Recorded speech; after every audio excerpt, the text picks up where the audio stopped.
میں نے ابھی کہا تھا آپ سے ہم دونوں جن زادیاں ہیں جو اس صحرا میں رہتی ہیں. آپ کے بارے میں ہمیں سب کچھ معلوم ہے. آپ کے لشکر کا بہت اہم انسان آپ سے جدا ہو گیا ہے جس کی وجہ سے آپ زیادہ پریشان ہیں.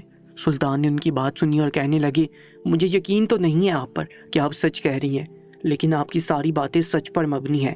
اس بڑی لڑکی نے چھوٹی لڑکی کی جانب دیکھا اور کہنے لگی جاؤ ان کے لیے پانی لے کر آؤ. جبکہ سلطان منع کرنا چاہتے تھے لیکن وہ لڑکی جس انداز میں بولی تھی وہ خاموش ہو گئی. وہ لڑکی قدم با قدم چل کر اپنے گھوڑے کے پاس آئی اور پانی کا ایک مشکیزہ اٹھایا اور اس میں کچھ ملا کر سلطان کے سامنے پیش کر دیا. اور وہ لڑکی تھوڑا تھوڑا پانی وہاں موجود کافی سارے سپاہیوں کو دینے لگی. سب لوگ سلطان کے پینے کے منتظر تھے اور وہ دونوں لڑکیاں بھی سلطان کو ہی دیکھ رہی تھی. سلطان کو نہ جانے کیا ہوا کہ اچانک ہی انہوں نے وہ مشکیزہ خود سے دور پھینک دیا اور بے ساختہ اپنی تلوار میان سے نکال کر اس بڑی لڑکی کے گلے پر رکھ دی اور کہنے لگے بتاؤ کون ہو تم. جیسے انہوں نے اپنی تلوار نکالی تھی سارے سپاہی بھی حرکت میں آ گئے تھے اور ان دونوں لڑکیوں کو گھیرے میں لے لیا. وہ دونوں بندی بنی ہوئی گھٹنوں کے بل زمین پر بیٹھی تھیں. سلطان نے ایک بار پھر دباؤ اس لڑکی کی گردن پر بڑھایا تو وہ گھبرا کر کہنے لگی میں جن زادی ہوں، مجھے تنگ نہ کرو، تمہارے حق میں یہ بات بہتر نہیں ہوگی. لیکن سلطان صلاح الدین ایوبی رحمت اللہ علیہ نے بے ساختہ اس لڑکی کے بازو پر کٹ لگایا جس سے خون بل بل بہنے لگا. سلطان یہ دیکھ کر مسکرائے اور کہنے لگے مجھے تو حیرانی ہو رہی ہے کہ ایک جن زادی کے بدن سے خون نکل رہا ہے. ایسا تو کبھی میں نے کہیں نہیں سنا کہ کسی جن زادی کے بازو سے خون بھی نکلا ہو. یہ بات سن کر چھوٹی لڑکی کافی سے زیادہ گھبرائی ہوئی معلوم ہو رہی تھی، لیکن بڑی لڑکی کافی دیدہ دلیری سے سلطان کی آنکھوں میں دیکھ کر انہیں گمراہ کرنے کی کوشش کر رہی تھی. سلطان نے اپنی نظریں اس چھوٹی لڑکی پر مرکوز کی جو تھر تھر کانپ رہی تھی.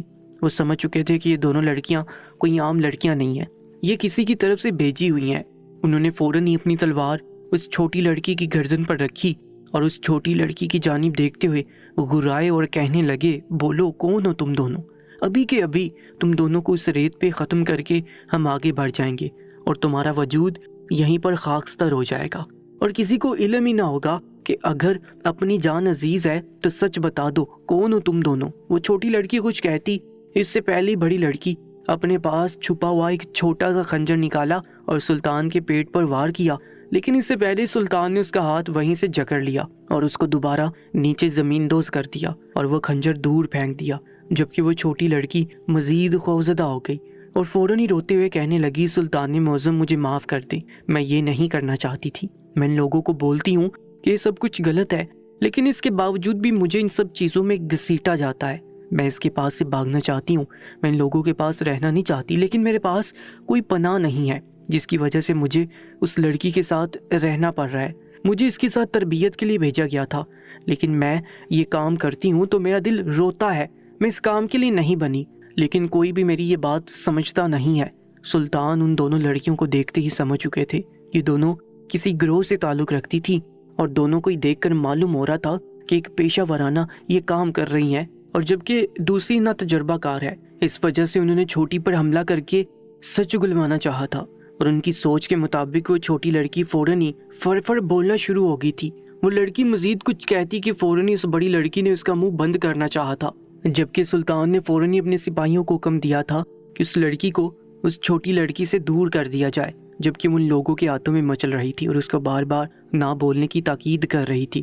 لیکن وہ چھوٹی لڑکی اتنی سہم چکی تھی کہ وہ سب راز کھولتی جا رہی تھی. وہ کہنے لگی سلطان ہم سیف الدین کے ہی لشکر سے تعلق رکھتے ہیں. جس وقت آپ لوگ ان لوگوں سے جنگ کر رہے تھے اس وقت ہی سیف الدین کے لشکر میں شامل 2 آدمی جو حشیشین کا سردار شیخ سنان کی طرف سے بھیجے ہوئے تھے، ان لوگوں نے ہمیں فوراً ہی 2 گھوڑے دینے تھے اور ہمیں وہاں سے روانہ کر دیا تھا. ہم لوگ بھی سردار شیخ سنان کے پاس ہی جا رہے تھے. یہ لڑکی انہی کی غلام ہے اور مجھے ابھی ہی ان لوگوں نے اپنی فوج میں شامل کیا ہے اور اس لڑکی کے ساتھ مجھے تربیت کے لیے سیف الدین کے لشکر میں بھیجا گیا تھا. ہم لوگ بطور تحفہ سیف الدین کو دیے گئے تھے، لیکن وہاں پر جانے کا مقصد سیف الدین کی ساری اطلاع شیخ سنان تک پہنچانی تھی اور اگر سیف الدین آپ سے صلح کرنا چاہے تو اس کو ورگلانا تھا تاکہ وہ آپ سے صلح نہ کر پائے. سلطان صلاح الدین ایوبی رحمت اللہ علیہ اس چھوٹی لڑکی کی باتیں بہت غور سے سن رہے تھے. وہ مزید کہنے لگی جب ہم لوگ زیاد واپس جا رہے تھے تب ہمیں اس جہنم زدہ صحرا میں 4 لوگ نظر آئے تھے. ان کی حالت اور چال ڈال سے ہم سمجھ چکے تھے کہ وہ آپ ہی کے آدمی ہیں جو راستہ بھٹک چکے ہیں الناصر سے اور ان کے 3 آدمی ہمارے پاس موجود ہیں۔ اس لڑکی نے تھوڑا سا دور اشارہ کیا۔ ہم لوگوں نے آپ کو دور سے آتے ہوئے دیکھ لیا تھا، اس وجہ سے ہم نے ان چاروں کو وہاں چھپا دیا ہے۔ ان لوگوں کو ہم نشہ آور دوا ملا کر شیخ سنان کے پاس لے جا رہے تھے تاکہ وہ ہم دونوں کو ڈیرو ڈیر انعام سے نوازے۔ سلطان صلاح الدین ایوبی رحمۃ اللہ علیہ، میرا یقین کیجئے میں یہ کام کرنے کے لیے بالکل بھی رضامند نہیں تھی، لیکن مجھے زبردستی اس گروہ میں شامل کیا گیا تھا۔ یہ لڑکی بہت اچھی ہے، اس نے میرے ساتھ کوئی ظلم و زیادتی نہیں کی ہے، بلکہ مجھے بہت آرام سے ساری چیزوں کی تربیت دے رہی ہے، جبکہ میں شیخ سنان کے قبضے میں تھی۔ وہ میرے ساتھ بہت ظلم کرتا تھا، مجھے تربیت کے نام پر مارا پیٹا جاتا تھا۔ اس کے بعد مجھے بطور تحفہ سیف الدین کے پاس بھیج دیا گیا، وہاں پر بھی میرے ساتھ یہی سلوک ہوتا تھا۔ لیکن جیسے ہم لوگ سیف الدین کے لشکر سے علیحدہ ہو کر واپس شیخ سنان کے پاس جانے لگے تھے تو اس لڑکی نے مجھے بہت سی چیزوں کی سمجھ بوجھ دی۔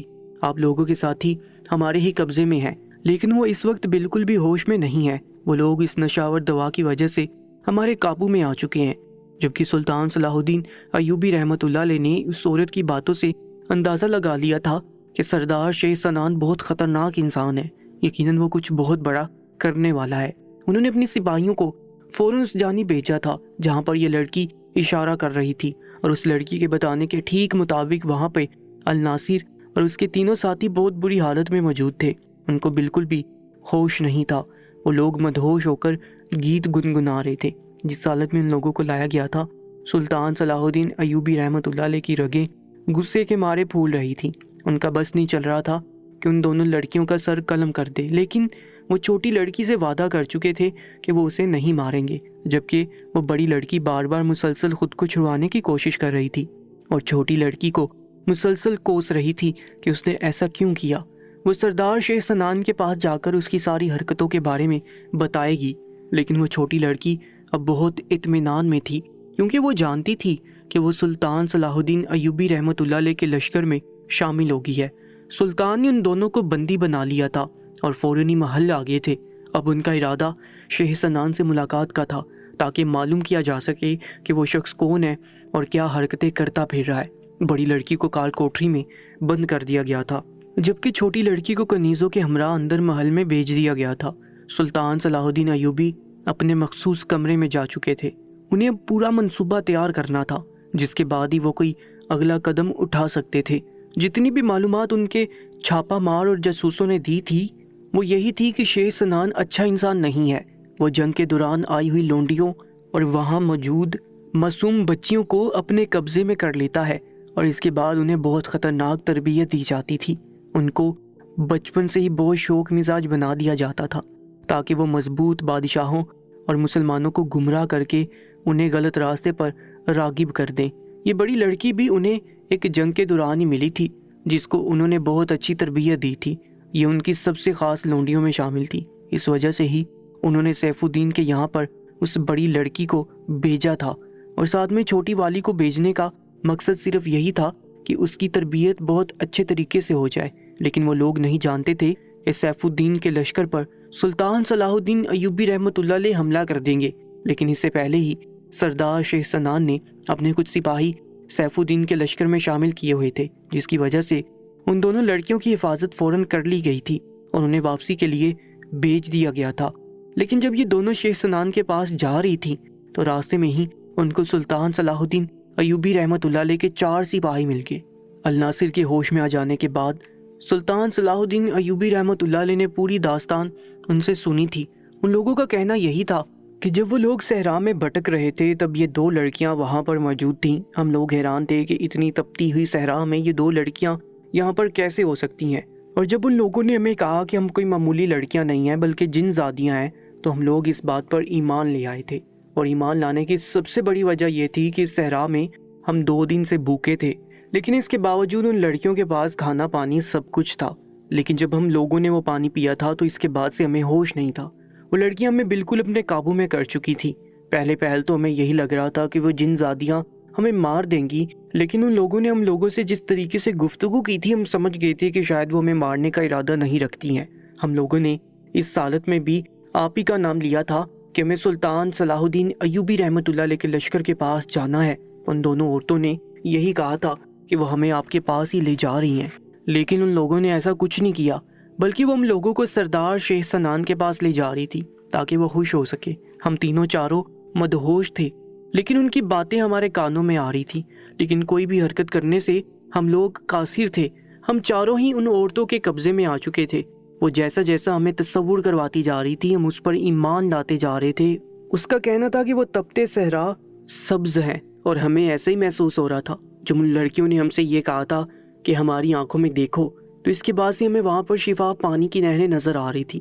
اس دوا میں ایسا اثر تھا کہ ہم لوگ بالکل ہی اپنے قابو میں نہیں رہے تھے، اور اس کے بعد جو ہمارے ساتھ ہوتا گیا ہمیں علم نہیں تھا۔ سلطان صلاح الدین ایوبی رحمۃ اللہ علیہ نے ساری باتیں الناصر کی سنی اور اسے وہاں سے بھیج دیا، اور 2 دن بعد انہوں نے سردار شیخ سنان کے پاس پیغام بھیجا کہ ان کی 2 لڑکیاں ہمارے قبضے میں ہیں۔ اگر وہ چاہتے ہیں کہ وہ 2 لڑکیاں باعزت بری کر دی جائیں تو وہ خود سلطان صلاح الدین ایوبی رحمۃ اللہ علیہ سے محل ملنے کے لیے آئیں گے۔ لیکن شیخ سنان ایسی غلطی کبھی نہیں کر سکتا تھا۔ وہ جانتا تھا کہ اگر وہ سلطان صلاح الدین ایوبی رحمۃ اللہ علیہ کے ہتھے چڑھ گیا تو اس کی موت یقینی ہے۔ اس نے صاف طور پر انکار کر دیا تھا کہ وہ کسی طور پر بھی سلطان صلاح الدین ایوبی رحمۃ اللہ علیہ کے دربار میں نہیں آئے گا، اور یہی بات ان کو غصہ دلا گئی تھی۔ انہوں نے چھوٹی لڑکی کو تو بطور کنیز اپنے محل میں رکھ لیا تھا، لیکن بڑی لڑکی جو بہت شاطر اور تجربہ کار تھی اسے کال کوٹری میں ہی بند رکھا ہوا تھا۔ وہ پورے اپنے لشکر کے ساتھ زیادہ جا چکے تھے۔ جہاں پر سردار شیخ سنان رہتا تھا اس کو کوئی علم نہیں تھا کہ اس اطلاع کے بعد سلطان صلاح الدین ایوبی رحمۃ اللہ علیہ اپنے لشکر سمیت ان پر حملہ کر دیں گے۔ اسے اس چیز کا بالکل بھی اندازہ نہ تھا۔ جس طریقے سے ان لوگوں نے بنا اطلاع کیے سیف الدین کے لشکر پر حملہ کر کے فتح حاصل کر لی تھی اور اس کو نیست و نابود کر دیا تھا، اس طریقے سے ہی سلطان صلاح الدین ایوبی رحمۃ اللہ علیہ نے بنا سردار شیخ سنان کو اطلاع کیے ان کے لشکر پر حملہ کر دیا تھا، اور سردار شیخ سنان سمیت ان کے سارے سپاہیوں کو نیست و نابود کر دیا تھا، اور وہاں سے حاصل ہونے والا سارا مال غنیمت لوگوں میں تقسیم کر دیا تھا۔ پہلا حصہ انہوں نے اپنی رعایا کے مستحق لوگوں میں تقسیم کیا تھا، دوسرا حصہ مصر کے بازاروں میں دیا گیا، اور تیسرا حصہ انہوں نے جہاں سے تعلیم حاصل کی تھی اس مدرسے میں بھیجا گیا۔ سلطان صلاح الدین ایوبی رحمۃ اللہ علیہ فتح حاصل کر کے آ چکے تھے۔ ان کو یہ بات معلوم ہوئی کہ کال کوٹری میں موجود وہ لڑکی تمام قیدیوں کی زندگی حرام کر چکی ہے، وہ کسی کے قابو میں نہیں آ رہی ہے، وہ کسی طور پر بھی وہاں سے نکلنا چاہتی ہے۔ اس قید خانے کے اندر سے بھی وہ 2 دفعہ بھاگ جانے کی کوشش کر چکی ہے۔ سلطان صلاح الدین ایوبی رحمۃ اللہ علیہ سمجھ چکے تھے کہ وہ لڑکی کوئی معمولی لڑکی نہیں ہے، وہ واقعی بہت تجربہ کار ہے، اور اس کو اتنی سمجھ بوجھ ہے کہ وہ قید خانے سے بھاگنے کی کوشش کر رہی ہے، یقیناً ان کے بہت کام آ سکتی تھی۔ انہوں نے فوراً ہی اسے دربار میں حاضر کر لیا، اور دربار لگا ہوا تھا۔ وہاں پر بہت سی رایا موجود تھی جو حیران تھی کہ ایک قیدی عورت جو شیخ سنان کے گروہ سے تعلق رکھتی ہے اور الناصر کو اپنے قبضے میں کر چکی ہے، اس سے سلطان صلاح الدین ایوبی رحمۃ اللہ علیہ بات کرنا چاہتے ہیں، جبکہ ان کو چاہیے تھا کہ وہ اس کو ختم کر دیتے۔ لیکن سلطان صلاح الدین ایوبی رحمۃ اللہ علیہ ہمیشہ سے ہی بات کرنے کے قائل تھے، اس وجہ سے آج بھی انہوں نے اس لڑکی سے گفتگو کرنا ہی مناسب سمجھا۔ وہ لڑکی غصے کے عالم میں سلطان صلاح الدین ایوبی رحمۃ اللہ علیہ کو گور رہی تھی، وہ کسی طور پر بھی ان کے ہاتھ نہیں آنا چاہتی تھی۔ سپاہیوں نے اس کو بندی بنایا ہوا تھا، لیکن اس کے باوجود بھی وہ سب کو تہس نہس کرنے پر تلی ہوئی تھی۔ وہ جانتے تھے کہ اس کی تربیت بہت اچھے طریقے سے کی گئی ہے، وہ کسی طور پر بھی ان کی باتوں میں نہیں آئے گی، لیکن انہوں نے ایک بار بات کرنا مناسب سمجھا۔ وہ کہنے لگے، ہم جانتے ہیں کہ تمہیں سردار شیخ سنان نے بہت اچھے طریقے سے تیار کیا ہے کہ تم مسلمان قوم کو برباد کر دو، لیکن تم نہیں جانتے ہو کہ مسلمانوں کا ایمان بہت مضبوط ہوتا ہے۔ کچھ مسلمان ہوتے ہیں جو بہک جاتے ہیں، جن کا اپنے نفس پر قابو نہیں ہوتا، لیکن میری رایا میں تمہیں کوئی ایسا نہیں ملے گا جس کو تم بہکا سکو۔ میری فوج میری رایا اور میں خود بہت مضبوط اعصاب کے مالک ہے۔ سردار شیخ سنان اس دنیا میں نہیں رہا ہے، اس کو میں اپنے ہاتھوں سے ختم کر کے آیا ہوں۔ تمہارے حق میں یہی بہتر ہوگا کہ تم سکون میں آ جاؤ اور یہاں پر محل کے اندر رہ کر اپنی زندگی بطور کنیز گزار لو۔ جبکہ وہ یہ بات سن کر بہت جٹپٹائی اور اس بات کو قبول ہی نہیں کر پائی تھی کہ سردار شیخ سنان اس دنیا سے جا چکا ہے۔ جب سلطان صلاح الدین ایوبی رحمۃ اللہ علیہ نے مزید اس پر اپنے باری الفاظوں کی چھاپ چھوڑی تو وہ یکدم ہی ٹھنڈی پڑ گئی۔ سردار شیخ سنان کی موت کا سن کر وہ بالکل ٹھیک ہو گئی تھی اور وہ خاموشی سے کھڑی ہو کر کہنے لگی، میں بطور کنیز آپ کے محل میں رہنے کو تیار ہوں۔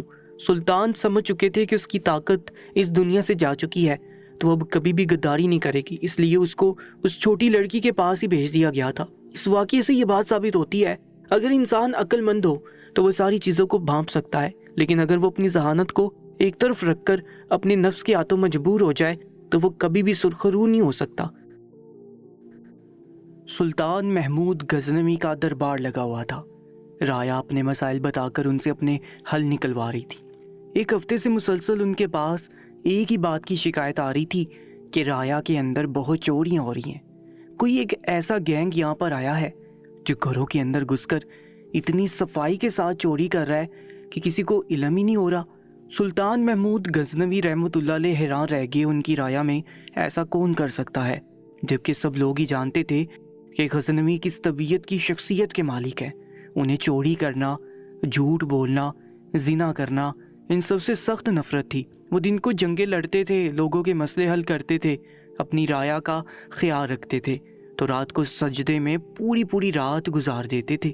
وہ ایک پکے مذہبی سلطان تھے، لیکن ان کی رایا میں مسلسل چوریاں ہونا ان کو تیش دلا رہی تھی۔ انہوں نے اپنے وزیر کے ذریعے رایا میں ایک اعلان بھی کروایا کہ جو بھی چور یہاں پر چوریاں کر رہا ہے وہ واپس چلا جائے، کیونکہ اگر انہوں نے اس چور کو پکڑا تو اس کو بالکل بھی معافی نہیں ملے گی اور اس کو بیچ میدان کے اندر سب کے سامنے پھانسی کے پھندے پر چڑھا دیا جائے گا۔ لیکن اس کے باوجود بھی چوریوں کا سلسلہ نہیں رکا تھا، اور ان کے اعلان کے باوجود بھی ان کے پاس چوری کی شکایت آ رہی تھی۔ انہوں نے تہیہ کر لیا تھا کہ وہ ہر حال میں ان چوروں کو پکڑ کر ہی دم لیں گے۔ انہوں نے فوراً ہی اپنے تمام تر جاسوسوں اور چھاپا مار کو اس مشن پر لگا دیا تھا کہ انہیں فوراً ہی اس بات کی اطلاع دی جائے کہ یہ چوروں کا گینگ کہاں بیٹھتا ہے اور یہ لوگ کون ہیں۔ ان کے کہنے کے مطابق ان کے چھاپا مار اور جاسوسوں نے فوراً ہی کارروائی شروع کر دی تھی۔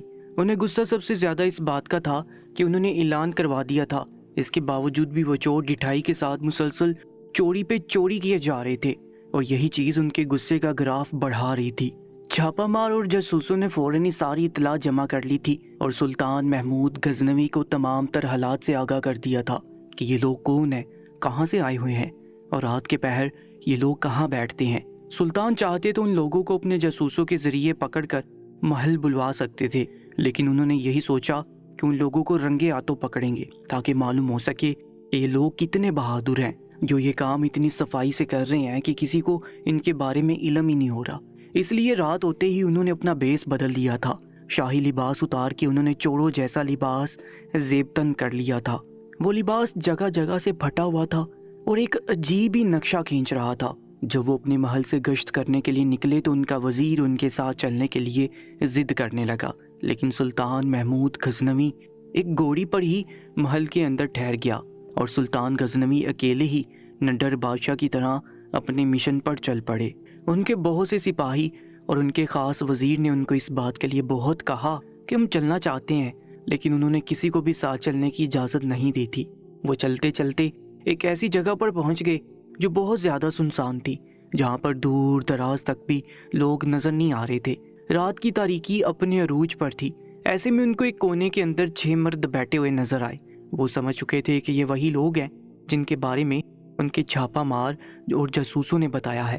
چند پل کے لیے انہوں نے بغور ان 6 مردوں کو دیکھا۔ وہ دیکھتے ہی سمجھ چکے تھے کہ یقیناً ان کے پاس کچھ ایسی طاقتیں موجود ہیں جس کی وجہ سے یہ لوگ اتنی آسانی سے اور اتنی صفائی سے سلطان محمود غزنوی رحمۃ اللہ علیہ کی سلطنت کے اندر چوریاں کر رہے ہیں۔ سلطان نے گہری سانس ہوا کے سپرد کی اور قدم با قدم چلتے ہوئے ان 6 مردوں کے پاس آ کر بیٹھ گئے۔ ان 6 مردوں نے سلطان محمود غزنوی رحمۃ اللہ علیہ کو عجیب سی نگاہوں سے دیکھا، اور ان میں سے ان کا سربراہ ان کی جانب دیکھتے ہوئے پوچھنے لگا، کون ہو تم اور ہمارے پاس آ کر کیوں بیٹھے ہو؟ اس کی ٹون بہت خراب تھی۔ اس کے باوجود بھی سلطان محمود غزنوی نے اپنا غصہ قابو کیا اور اس آدمی کی جانب دیکھتے ہوئے کہنے لگے، بھائی میں بھی تم لوگوں کی طرح ہی ایک چور ہوں اور لوگوں کے گھروں میں چھوٹی چھوٹی چوریاں کرتا ہوں۔ یہ بات سن کر وہ 6 کے 6 مرد گڑبڑا گئے اور سلطان کی جانب دیکھتے ہوئے کہنے لگے، تمہیں کس نے کہا کہ ہم چور ہیں؟ ہم بالکل بھی چور نہیں ہیں، ہم تو سادہ شریف لوگ ہیں، یہاں پر صرف بیٹھ کے باتیں کر رہے ہیں۔ ان لوگوں کا گھبرانا سلطان کو یہ بات سمجھا چکا تھا کہ وہ غلط آدمیوں کے پاس نہیں بلکہ بالکل صحیح آدمیوں کے پاس آ کر بیٹھے ہیں۔ انہوں نے اپنی آواز بالکل بدل لی تھی اور اپنا طرز گفتگو خراب کرتے ہوئے کہنے لگے، ارے میاں پریشان ہونے کی ضرورت نہیں ہے، کیونکہ میں خود ایک چور ہوں اگر میں تم لوگوں کے بارے میں کسی کو بتاؤں گا تو لوگ میری بات پر کبھی یقین نہیں کریں گے، کیونکہ سب لوگ مجھے یہی بولیں گے کہ تم تو خود ایک چور ہو، تمہاری بات پر بھلا ہم کیوں یقین کریں۔ یہ بات سن کر وہ 6 کے 6 مرد خاموش ہو گئے اور سلطان محمود غزنوی رحمۃ اللہ علیہ کو دیکھتے ہوئے پوچھنے لگے، کب سے چوریاں کر رہے ہو؟ اس کام میں کب سے لگے ہو؟ ان کی بات سن کر سلطان غزنوی کہنے لگے، ارے میاں زیادہ وقت تو نہیں ہوا، بس کچھ ہی دن ہوئے ہیں۔ پیٹ کی آگ نے ایسا پریشان کیا کہ چوریاں کرنا شروع کر دی۔ کوئی ملازمت ہی نہیں دیتا تھا، اگر کوئی دیتا بھی تھا تو اتنی زیادہ مشقت کروا دیتا کہ مجھ میں ہمت ہی نہیں ہوتی تھی کہ میں مزید کوئی کام کر سکوں۔ یہ بات سن کر وہ 6 مرد ہنسنے لگے اور ان میں سے ایک ہنستے ہوئے کہنے لگا، چلو اچھی بات ہے، کسی کو تو یہ بات سمجھ آئی کہ یہاں کے لوگ بہت ظالم ہیں، کام تو بہت کرواتے ہیں لیکن معاوضہ ٹکے کا بھی نہیں دیتے۔ ہم لوگ بھی اس کام میں بہت پہلے سے نہیں آئے ہیں، ہم لوگ بھی عام لوگوں کی طرح محنت مزدوری کر کے کماتے تھے، اپنی بیوی بچوں کا پیٹ پالتے تھے، لیکن یہاں کے مالک بہت ظالم ہیں، کام تو گدھے گوروں کی طرح کرواتے ہیں لیکن معاوضہ ٹکے کا دیتے ہیں۔ اس وجہ سے ہم نے مل کر چوریاں کرنا شروع کر دی۔ سلطان محمود غزنوی رحمۃ اللہ علیہ دھیما سا مسکرائے، کہنے لگے، ہاں بھائی، تمہارا کہنا بالکل ٹھیک ہے، میں بھی تم لوگوں کی ایک گینگ میں شامل ہونا چاہتا ہوں تاکہ ہم سب مل کر چوری کریں اور آپس میں بانٹ لیں۔ میں نے تم لوگوں کے بارے میں بہت سن رکھا ہے کہ تم لوگ کچھ دن پہلے یہاں آئے ہو، لیکن تمہارا نام بہت مشہور ہو گیا ہے، کوئی بھی تم لوگوں کو پکڑ نہیں پاتا کیونکہ تم لوگ بہت صفائی کے ساتھ چوری کر رہے ہو۔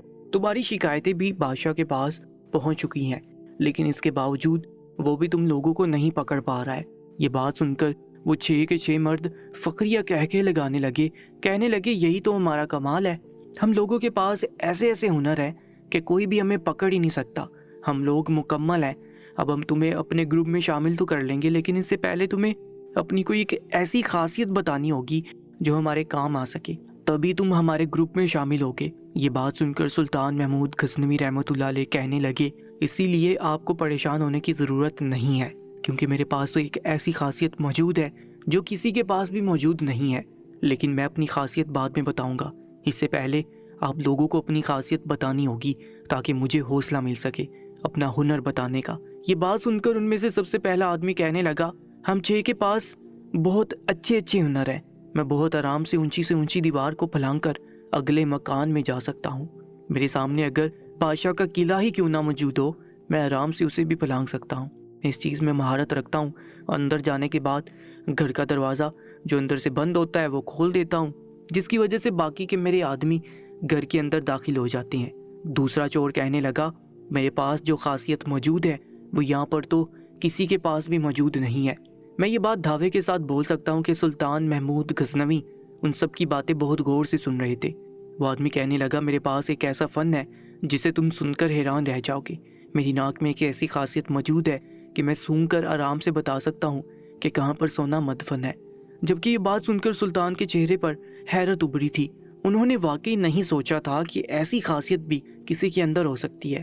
وہ آدمی مزید کہنے لگا، جیسے لیلا کو مرنے کے بعد جب دفنا دیا گیا تھا تب مجنو جس طریقے سے سونگھ کر اس کی قبر تک پہچان چکا تھا، ایسے میں بھی آرام سے سونگھ کر سونا پہچان سکتا ہوں۔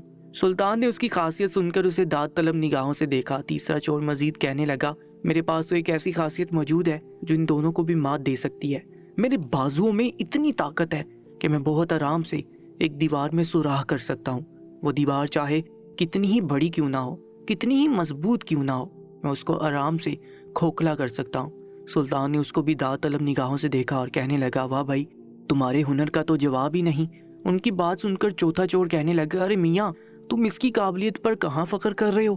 میرے بارے میں سنو گے تو حیران رہ جاؤ گے، میں ماہر حساب کتاب ہوں، میں بہت آرام کے ساتھ چند منٹ کے اندر کتنا ہی سونا کیوں نہ ہو، کتنی ہی اشرفیاں کیوں نہ ہو، میں بہت آرام سے اس کا حساب کتاب کر سکتا ہوں۔ یہ تو جسمانی طاقت رکھتا ہے، میں ذہنی طاقت سے مالا مال ہوں۔ سلطان نے اس انسان کی خاصیت سن کر اس کو بھی داد دی، وہ واقعی ان چاروں چوروں سے متاثر ہو چکے تھے، وہ لوگ اپنی اپنی جگہ بہت اچھی خاصیت سے مالا مال تھے۔ پانچواں چور کہنے لگا، یہ سب تو بس ٹھیک ہی ہے، اگر تم میری خاصیت سن لو گے تو حیران رہ جاؤ گے۔ سلطان نے اس آدمی کی بات سنی اور کہنے لگے، جی حضور بتائیں آپ کی کیا خاصیت ہے؟ ان کے لہجے میں تجسس تھا۔ وہ آدمی خوش ہوتے ہوئے کہنے لگا، میرے کانوں میں ایسی خاصیت ہے جو یہاں پر کسی میں بھی موجود نہیں ہے، کتا جب بھونکتا ہے ہمیں دیکھ کر تو میں آرام سے اس کی زبان سمجھ جاتا ہوں کہ وہ ہمیں دیکھ کر کیا بول رہا ہے۔ ایک کتے کی وجہ سے ہم کتنی بار لوگوں کے ہتھے چڑھتے ہوئے بچے ہیں. میں ہمیشہ ہی کتے کے بھونکنے کی وجہ سے سب کو بچا لیتا ہوں. اس آدمی کی بات سن کر سلطان اس کو داد دیے بغیر نہیں رہ سکے تھے. کسی جانور کی زبان سمجھنا واقعی قابل تعریف ہے. انہوں نے اس کو دل سے سراہا تھا کہ واہ یار، تم تو بڑے کمال کے انسان ہو. لوگ تو آج کل انسانوں کی زبان نہیں سمجھ پاتے، تم تو ایک جانور کی زبان سمجھ آتے ہو. تمہارا تو جواب ہی نہیں. وہ آدمی سلطان کے منہ سے اپنی تعریف سن کر کھلسا گیا تھا. آخری چور جو بہت خاموش تھا وہ کچھ بھی نہیں بول رہا تھا. سلطان نے اب سب سے آخری والے آدمی کی جانب دیکھا اور اسے کہنے لگا، ہاں میاں، اب تم بتاؤ تمہاری کیا خاصیت ہے؟ باقی سب تو بڑے پرجوش انداز میں بتا چکے ہیں لیکن تم بڑے خاموش ہو. وہ آدمی سلطان کی جانب دیکھتے ہوئے کہنے لگا، میں تو تمہیں اپنی خاصیت کے بارے میں بتا دوں گا، پہلے تم مجھے بتاؤ کہ تمہاری کیا خاصیت ہے. سلطان نے فوراً ہی کہا، جی حضور، میں لازمی بتاؤں گا، میں اپنی بات سے کبھی نہیں مکرتا، لیکن اب آپ آخری بچے ہیں، پہلے آپ اپنی خاصیت کے بارے میں بتا دیں، اس کے بعد میں آپ سب کو اپنے ہنر کے بارے میں بتاؤں گا. یہ بات سن کر وہ آدمی کچھ کہتا ہے اس سے پہلے اس کے 5 ساتھی اس کی جانب دیکھتے ہوئے کہنے لگے، ارے یار زیادہ نخرے نہ کر، جلدی سے اپنی خاصیت کے بارے میں بتا، پھر یہ آدمی بھی ہمیں اپنی خاصیت کے بارے میں بتائے گا. جب سے یہ آدمی آیا ہے میرے دل میں تو تجسس ہی پیدا ہو گیا ہے، نہ جانے اس کے پاس ایسا کون سا ہنر موجود ہے جو یہ ہمیں بتانے والا ہے. ان کی بات سن کر سلطان دھیما سا مسکرائے. وہ لوگ تو جانتے نہیں تھے کہ ان کے ساتھ کون بیٹھا ہوا تھا. وہ لڑکا جو سب سے آخری بچا تھا وہ دکھنے میں بہت شاطر لگ رہا تھا. وہ بہت گہری نگاہوں سے سلطان کو دیکھ رہا تھا. جب اس کے ساتھیوں نے اسے بتانے پر زور دیا تو وہ مجبوراً کہنے لگا، میرے پاس ایک ایسی خاصیت موجود ہے کہ میں رات کے اندھیرے میں جس شخص کو بھی دیکھتا ہوں آرام سے اسے دن کے اجالے میں پہچان لیتا ہوں. وہ انسان کوئی بھی کیوں نہ ہو، اگر وہ انسان بوڑھا ہو، جوان ہو، عورت ہو، آدمی ہو، کوئی بھی کیوں نہ ہو، میں فوراً ہی پہچان لیتا ہوں. ان سب میں جانوروں کا بھی شمار ہوتا ہے. اگر میں رات کے پہر کسی جانور کو بھی دیکھ لیتا ہوں تو آرام سے دن کے پہر اسے پہچان لیتا ہوں. ہم لوگوں کی خاصیت تو اب مکمل ہو چکی ہے اور ہم سب نے اپنے ہنر کے بارے میں تمہیں بتا دیا ہے. اگر تم ہمارے گروپ کے اندر شامل ہونا چاہتے ہو تو تمہارے پاس بھی کوئی ایک ایسی خاصیت موجود ہونی چاہیے جو ہمارے کام آ سکے. اس کے بعد ہی ہم تمہیں اپنے گروپ کے اندر شامل کریں گے، ورنہ ہم تمہیں کبھی بھی اپنے ساتھ ملا کر نہیں رکھیں گے. سلطان محمود غزنوی نے اس آدمی کی بات سنی اور وہ کہنے لگے، ایک بات کہتا ہوں، تم 6 بندوں کو تم سب میں سب سے زیادہ سمجھدار ہوں. یہ آخری والا ہے، اس کی باتوں سے ہی اندازہ ہو چکا ہے کہ یہ اس خاصیت کے ساتھ ساتھ سمجھ بوجھ بھی رکھتا ہے. تم سب بھی بہت اچھے ہو اور تم سب بھی سمجھدار لگتے ہو، لیکن اس بندے کی بات ہی الگ ہے. سلطان واقعی اس آخری آدمی سے متاثر ہو گئے تھے. وہ اپنی خاصیت بتاتے ہوئے کہنے لگے، مجھ میں ایک ایسی خاصیت موجود ہے، جب کوئی مجرم پھانسی کے پھندے پر چڑھتا ہے اور اگر میری داڑھی ہل جاتی ہے تو وہ پھانسی کے پھندے سے بچ جاتا ہے اور اس کو بادشاہ معاف کر دیتا ہے. میں نے بہت سے مجرموں کو ایسے بچایا ہے.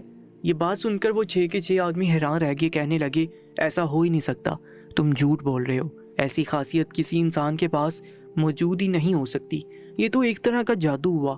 وہ 6 کے 6 بہت زیادہ ان کی بات سے متاثر ہو گئے تھے اور یہی چیز سلطان کو کامیاب کرنے کے لیے کافی تھی. وہ کہنے لگے، ہاں یہ بھی بول سکتے ہیں کہ یہ ایک طریقے کا جادو ہے، لیکن یہ بات حقیقت ہے.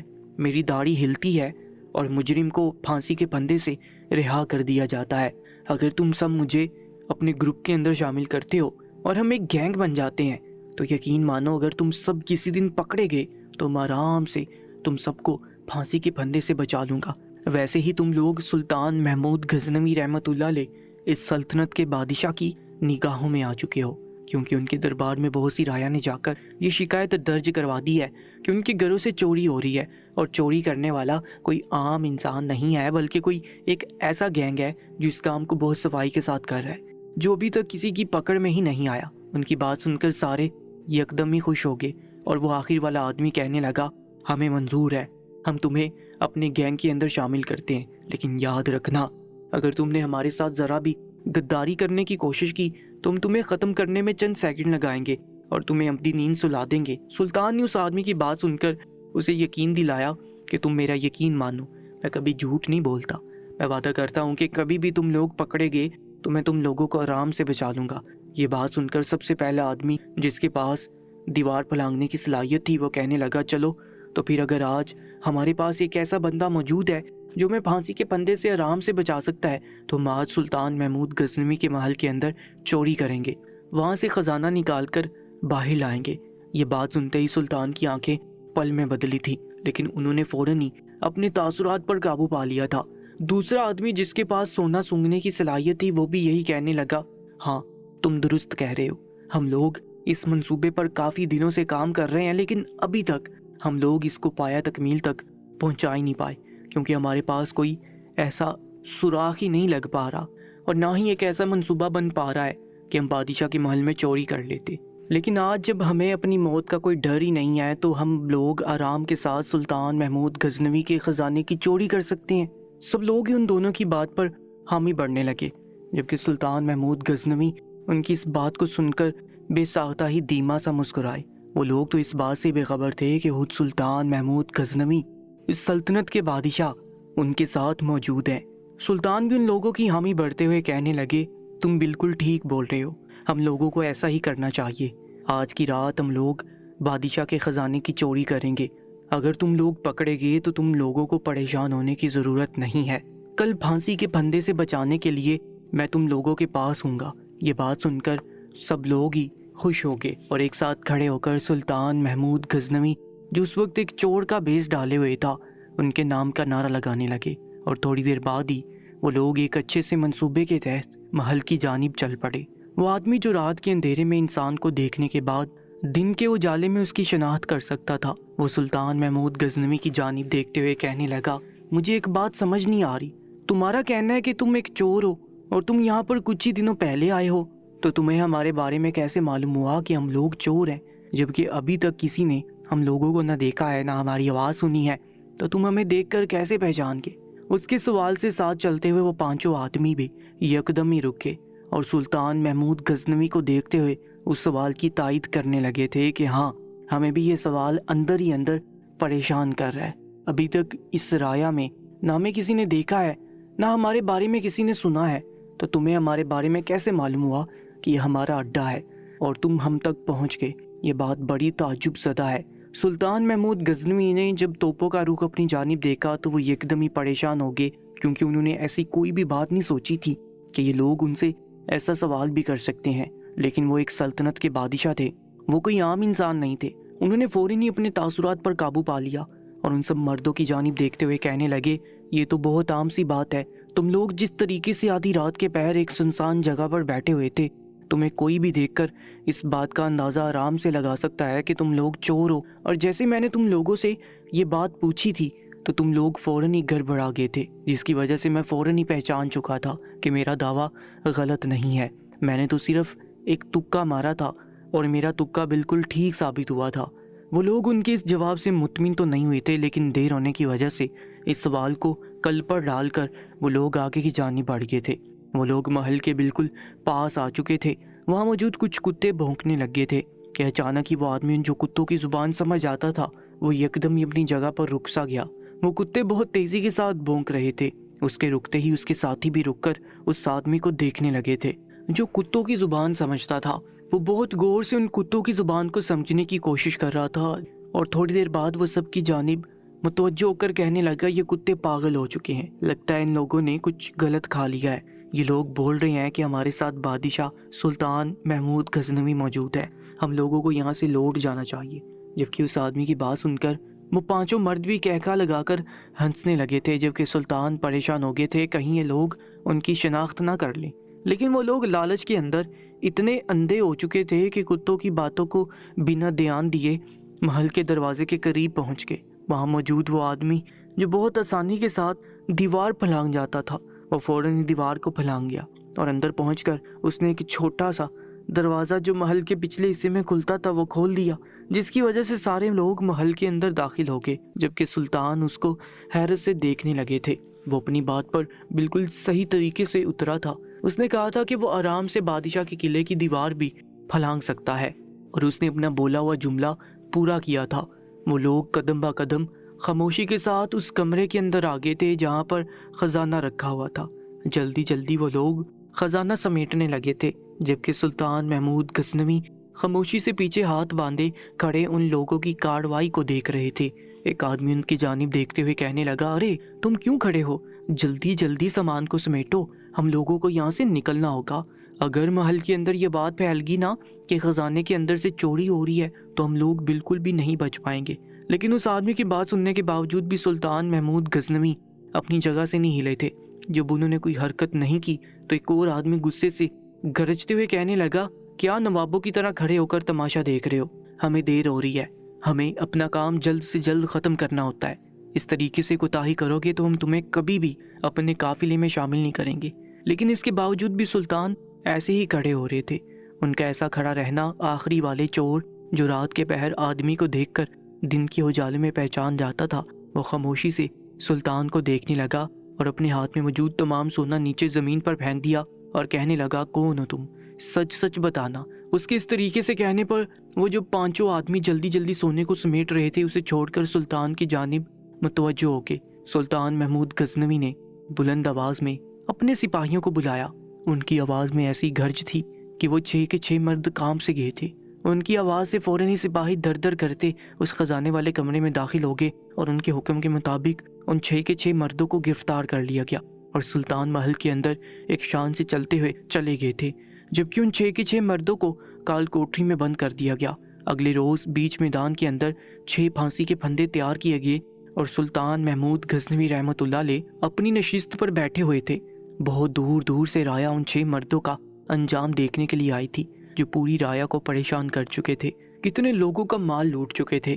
یہ جو ان لوگوں نے اتنی محنت سے بنایا تھا، سب لوگ ان 6 مردوں کو نفرت بھری نگاہوں سے دیکھ رہے تھے۔ سلطان محمود غزنوی کا بھی یہی حال تھا، وہ بھی ان 6 مردوں کو بہت نفرت بھری نگاہوں سے دیکھ رہے تھے۔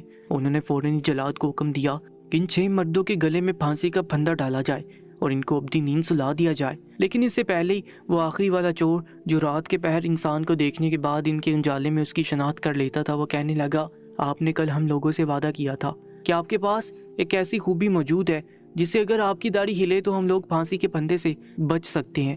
آپ نے ہم سے وعدہ کیا تھا کہ آپ ہمیں بچائیں گے، تو اب آپ کو اپنا وعدہ پورا کرنا ہوگا، کیونکہ جتنا ہم نے سلطان محمود غزنوی کے بارے میں سنا ہے وہ کبھی بھی اپنی زبان سے مکرنے کے عادی نہیں ہے۔ ہم لوگوں کے پاس بہت سی ایسی صلاحیتیں موجود ہیں، ہم لوگ وعدہ کرتے ہیں کہ ہم لوگ چوری چھوڑ دیں گے اور آپ کے لیے کام کریں گے، لیکن ہمیں بخش دیا جائے اور ایک آخری موقع دے دیا جائے۔ سلطان واقعی اپنی بات سے کبھی نہیں مکرتے تھے۔ ان کی یہ بات پورے جہاں میں مشہور تھی کہ وہ ایک ایسے بادشاہ ہیں جب وہ اپنی بات ایک بار بول دیتے ہیں نا تو کبھی بھی پیچھے نہیں ہٹتے۔ انہوں نے سارے مردوں کی جانب دیکھا اور کہنے لگے، میں تمہاری بات پر یقین کر کے تمہیں چھوڑ سکتا ہوں، لیکن تمہاری باقی کے ساتھی اس قابل نہیں ہے کہ انہیں چھوڑا جائے۔ وہ آدمی یہ بات سن کر کہنے لگا، سلطان معظم آپ کی بات بجا ہے، لیکن یہ سب بھی ایسے ہی چوری کرنا شروع نہیں ہوئے تھے، اس کے پیچھے بھی ایک وجہ ہے۔ ہم لوگوں نے اس چوری کرنے سے پہلے بہت محنت کی تھی، اتنی محنت جتنی کسی نے بھی نہ کی ہو۔ ہم سے پتھر اٹھوائے گئے، ہم لوگوں نے لوگوں کے بہت کام کیے، لیکن اس کے باوجود بھی ہمیں معاوضہ ہماری سوچ سے کم ہی ملا۔ جب ہمیں اتنی محنت کے بعد بھی ہماری محنت کا پیسہ نہیں ملا تھا تو اس کے بعد ہی ہم لوگوں نے چوری کرنا شروع کی تھی۔